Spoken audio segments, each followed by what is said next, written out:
As the current console generation comes to an end, EA's exclusive license for producing HD Star Wars games enters its twilight phase. While the community certainly has judged EA on how they've done with the license so far, I want to try and look forward and try and predict what their strategy might be with the Star Wars property during these last few years. At least before EA Disney Star Wars license agreement 2 Electric Boogaloo happens or whatever.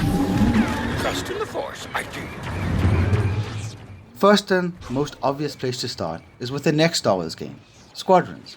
This one's actually pretty simple. EA doesn't really care about it that much. The bigger explanation required here is connected with what they did with Battlefront 2.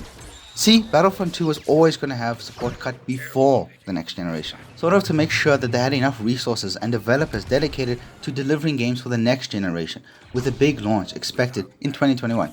If that timing seems a little off there, it's because EA are focusing not on the launch period of the consoles, but rather a year afterwards. Why? Well, because the last time they tried to release games, specifically an FPS, on both the current and next-gen consoles, it caused a world of trouble. Having DICE develop essentially 3 ports of the same game led to one of the most infamous launches the studio had to date, and thus EA decided to purely focus on the next-gen consoles the next time they rolled around. Thus, they are giving DICE a year's leeway as they leave the current gen behind, and are set to release the next Battlefield game in 2021.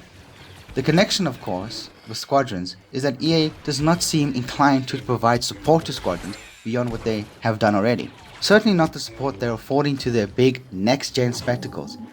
Motive have stated that Squadrons is a game focusing on one aspect, and doing it really well, pretty much confirming its status as a smaller game. So, having the smaller games stay in and close out this generation right before they prepare for the next big blowout of projects for the next gen makes sense. This one-time released, niche-focused game will keep the Star Wars momentum going, while also not being a big resource sink. This might be a cynical interpretation of it, but it seems that EA are treating Squadron as a tool to close the gap in the timeline of Star Wars releases as they prepare to move on to the next generation.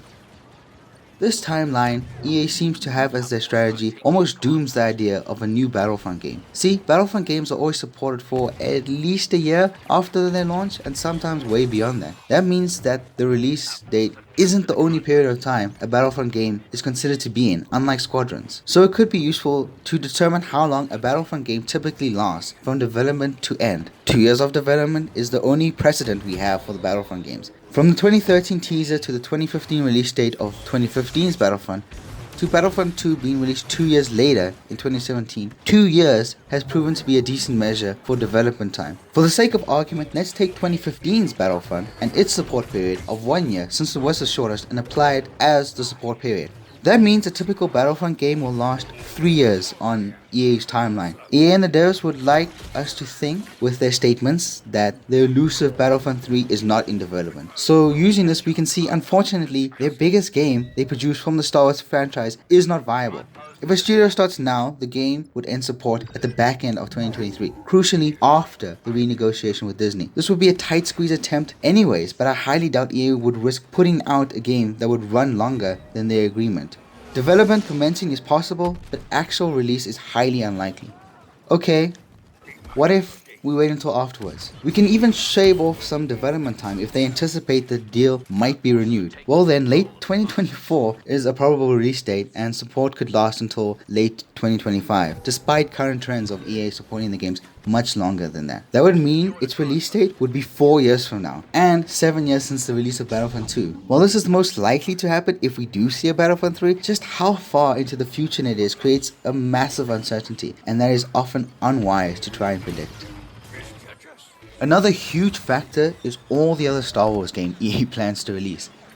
EA recently stated they would like to double down on the creation of Star Wars games, and while they have a multitude of studios to create a multitude of projects unaffected by one another, except for in story, I don't know, they may only have 1 slot per year to release these games, at least according to their strategy so far. Fallen Order proved many things. The demand for single-player Star Wars games, the ability to have recently released Star Wars games, not only to not disrupt the support for current Star Wars games, but to actually boost interest, and the interest in Star Wars games of all genres. This provides EA and its studios with the creative freedom to create the Star Wars games they want without having to limit themselves to appeal to a certain audience.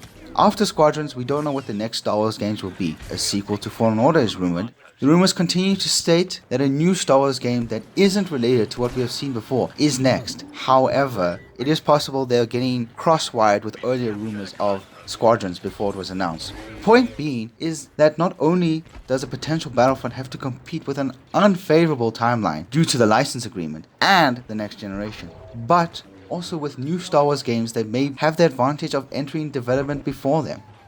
One thing is for certain, EA have gotten comfortable with making Star Wars games and are now looking to ramp up production, both to make more money by releasing more games and having a stellar library to use as leverage in the negotiation with Disney. Unfortunately, that does put the future of the Battlefront franchise in a less than stellar spot. But who knows, maybe Battlefield 6 will be Battlefield Star Wars.